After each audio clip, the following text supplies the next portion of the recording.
আৰু আমি কম আহাৰেৰে কেনেকৈ ডায়াবেটিছ আপুনি ৰিভাৰ্স কৰিব পাৰিব। আজিয়ে আপোনাৰ ব্লাড চুগাৰ নোট কৰি ৰাখক আৰু কালিৰ পৰা এই আহাৰ খাবলৈ আৰম্ভ কৰি দিয়ক। 3 মাহৰ পিছত দেখিব আপোনাৰ ব্লাড চুগাৰ নৰ্মেল হ'ব ধৰিছে। আৰু এই গোটেই কেইটা আহাৰ আপুনি সহজতে পাব।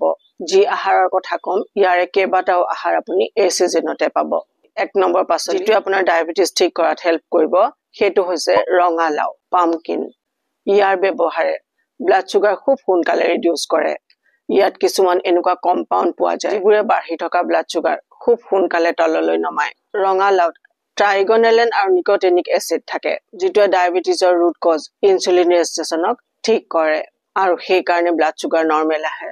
আৰু যদি আপুনি ৰঙালাওৰ ভাজিখনত মেথি দানা ইউজ কৰে, জেনেৰেলি ৰঙালাওত মেথি ইউজ কৰা হয়, তেতিয়াহ'লে ইয়াৰ পাৱাৰ আৰু বহু গুণে বাঢ়ি যায়। কাৰণ মেথি দানা ডায়াবেটিছৰ কাৰণে কোনো মেডিচিনতকৈ কম নহয়। মেথিৰ এন্টি চুগাৰ বেনিফিটো ইয়াত পাব।